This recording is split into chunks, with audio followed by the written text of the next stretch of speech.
Un tema que el profesor Hamelin planteó de una forma, creo, muy clara, es el problema de la fragmentación de la vida contemporánea, ¿no? Que hace difícil llegar a la concepción de paz, porque paz en hebreo, como él señaló, viene shalem. Shalem quiere decir completo, pleno. Si todo está fragmentado, no hay plenitud. Y un poco Lillard decía que la única forma de superar la fragmentación es con una conciencia más holística, no más global. Por eso hablaba de alma como una visión más holística, más global para entender, ¿no? Estuve hace unos 2 años en un congreso sobre las narrativas de la creación en el mundo cristiano, en el mundo judío y en los pueblos de América, las religiones originarias de América. Y fue muy interesante porque era un encuentro, un diálogo interconfesional, y hablando del tema de la vida, de la tierra, si la tierra nos abraza o está... uno de los participantes en uno de los talleres, que era un ingeniero especialista en temas de ecología, decía: no va a haber ningún problema acá. O sea, muy probablemente el género humano va a desaparecer por todo lo que estamos haciendo, pero la Tierra se regenera muy rápido. En 50.000 años, en 100.000 años la Tierra se regenera.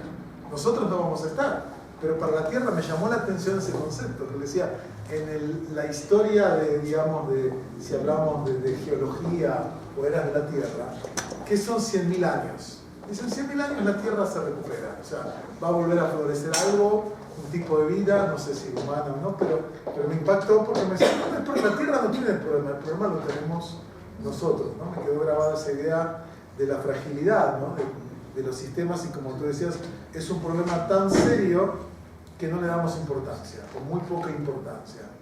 Y para algunos todavía estamos a tiempo, para otros ya el reloj llegó a la hora cero.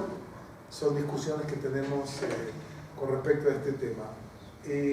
Ahora, en el planteamiento de CES me gustó mucho el concepto de diálogo profundo, ¿no? Y tus palabras para mí fueron música, mis oídos. Yo escribí mi doctorado sobre Martin Buber. O sea, Buber es un pensador muy querido por mí. Y Martin Buber decía algo, él es el gran filósofo del diálogo con su obra pequeña, poética y poderosa, Yo y tú, de Jundu. Pero Buber también decía algo interesante. Buber era un gran intérprete de la Biblia. Tradujo la Biblia al alemán. Y Buber decía que nuestro gran privilegio, además de ser hijos de Adán y Eva, es que somos todos hermanos. Y que el motivo teológico de la idea de por qué la Biblia comienza la historia de una sola pareja, simbólicamente lo que está implicando es que todos los seres humanos somos descendientes de Adán y Eva, o sea que somos hermanos. Pero esta concepción humanista universal es destruida por los etnocentrismos de cada grupo que se considera el mejor, el más válido, y hasta nuestros tiempos, en la historia humana, esto lo han escrito varios investigadores, Bauman y otros, la forma en que tratamos con los otros es o comiéndolos o expulsándolos. O sea, o asimilándolos a que sean como nosotros, o expulsándolos y matándolos. Y esta ha sido la pauta del ser humano por muchos milenios.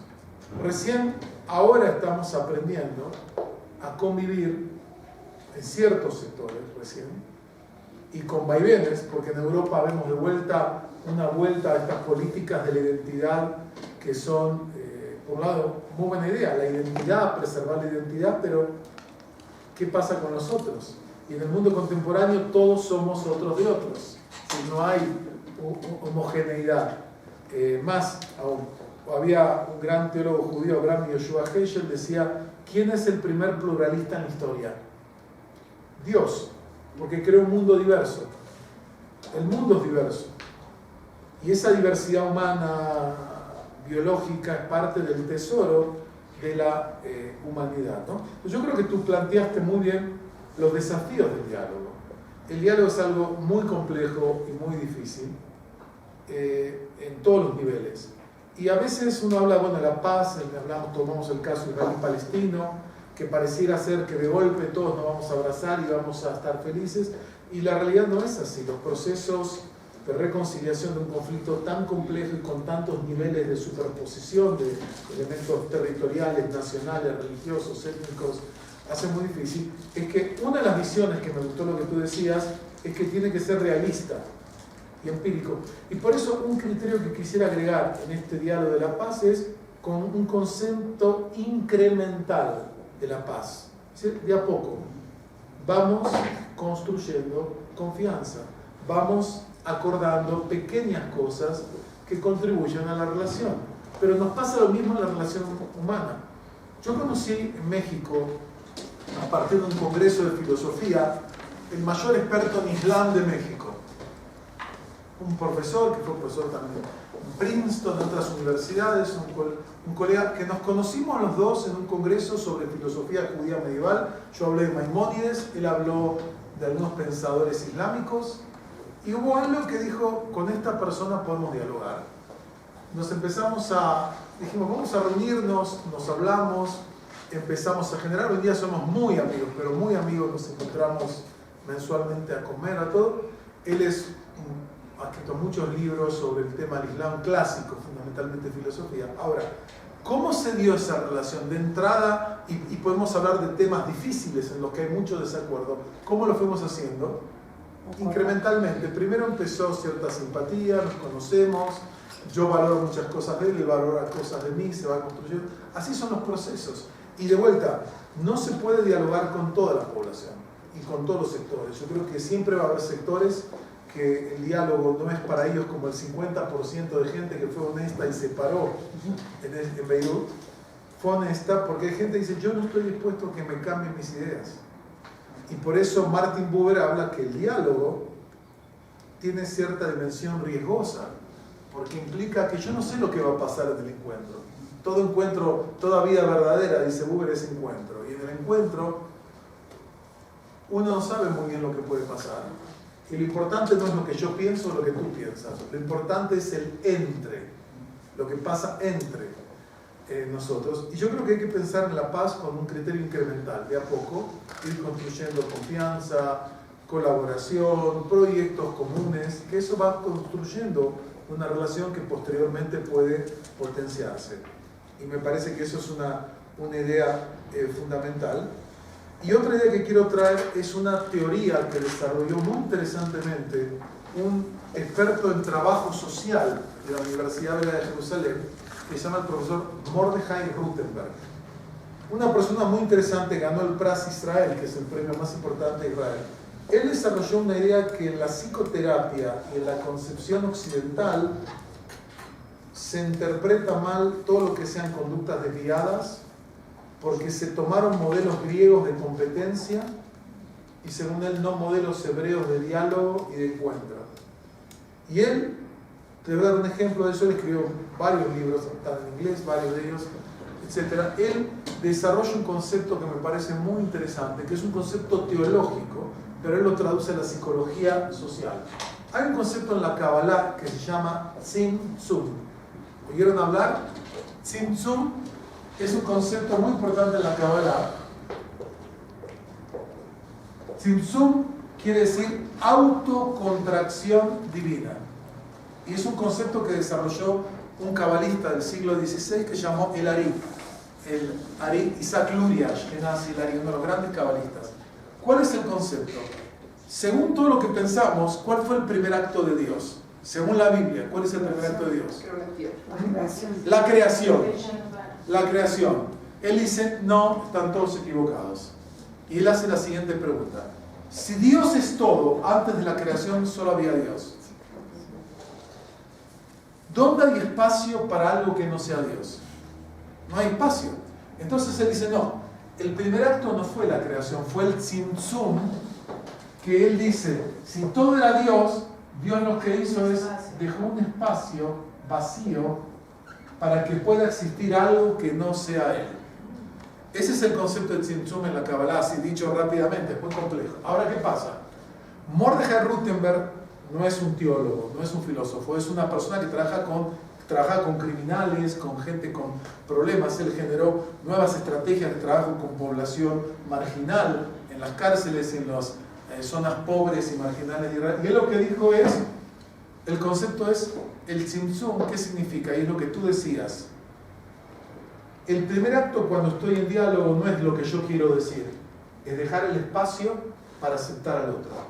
Si yo no tengo un espacio, si yo no genero un espacio para escuchar, para abrirme al otro, no hay diálogo.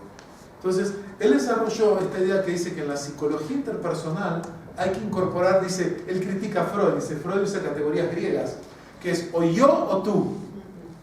El caso de Edipo es clave. ¿Cómo se resuelve? O uno mata al otro, o el padre o el hijo. Y él analiza ahí la tensión intergeneracional que hay, donde solo se resuelve o el hijo mata al padre o el padre mata al hijo. El caso es Edipo.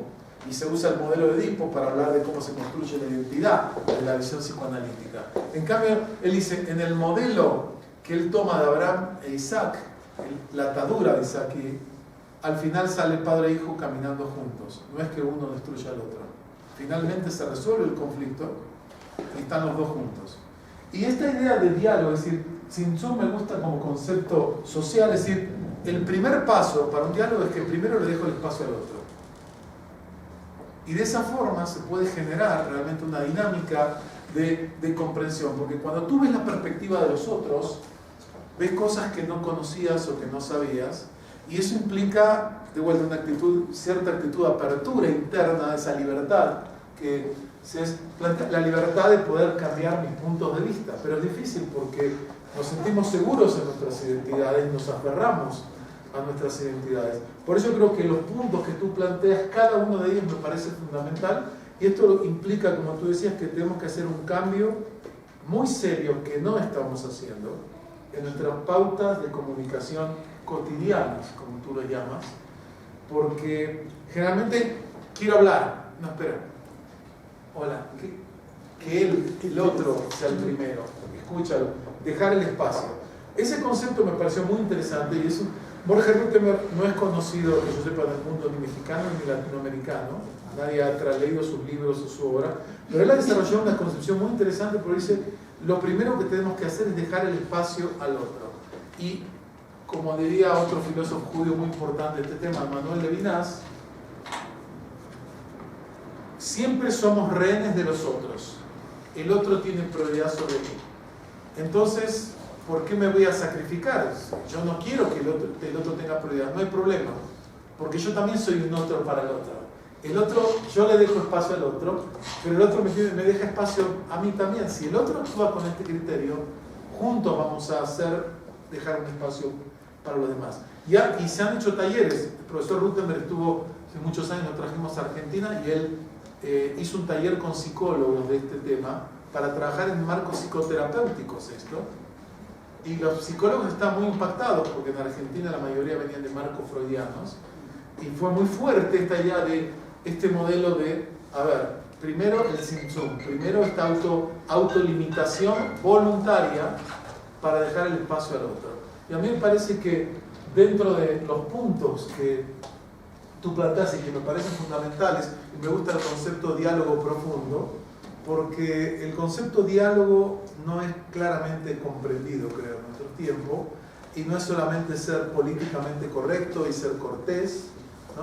Va más allá del tema. Ahora, eso requiere apertura, eso requiere confianza, como tú dijiste, y eso es un proceso de vuelta que hay que saber que no se va a dar con todo el mundo, que no se va a dar fácilmente, pero por lo menos mi experiencia personal, que es limitada en muchos sentidos, es que yo he encontrado gente de todos los grupos humanos, de todas las ideologías, que están en esta línea y que quisieran una transformación del mundo y que a veces tienen que romper con sus propias comunidades. Y termino con lo último que dijo Cés de los profetas de Israel, ¿no? O sea, los primeros seres humanos en la historia que definieron que el ideal de la historia es la paz fueron los profetas de Israel.